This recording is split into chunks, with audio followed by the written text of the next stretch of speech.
بسم الله الرحمن الرحيم. يا أيها الذين آمنوا كتب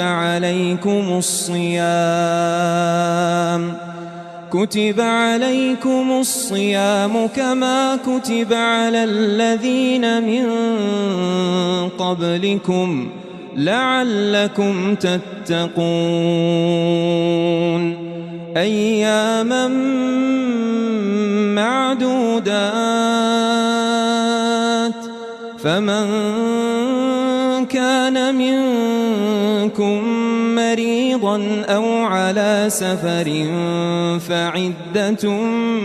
من أيام أخر وعلى الذين يطيقونه فدية طعام مسكين فمن تطوع خيرا فهو خير له وأن تصوموا خير لكم إن كنتم تعلمون شهر رمضان الذي أنزل فيه القرآن هدى للناس وبينات من الهدى والفرقان فمن شهد منكم الشهر فليصمه ومن كان مريضا أو على سفر فعدة من أيام أخر يريد الله بكم اليسر ولا يريد بكم العسر ولتكملوا العدة ولتكبروا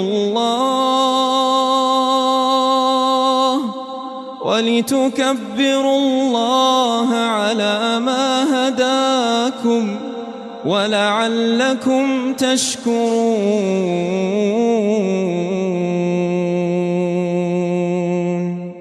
وإذا سألك عبادي عني فإني قريب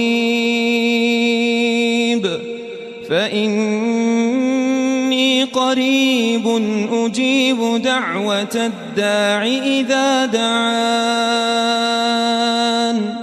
فليستجيبوا لي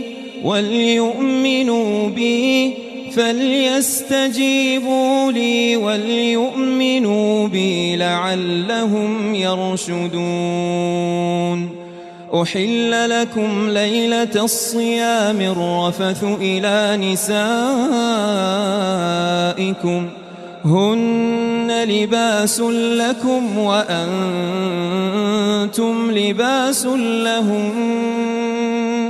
علم الله أنكم كنتم تختانون أنفسكم فتاب عليكم وعفى عنكم فالآن باشروهن وابتغوا ما كتب الله لكم وكلوا واشربوا حتى يتبين لكم الخيط الأبيض من الخيط الأسود من الفجر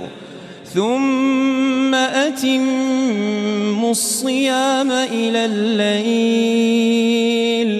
ولا تباشروهن وأنتم عاكفون في المساجد تلك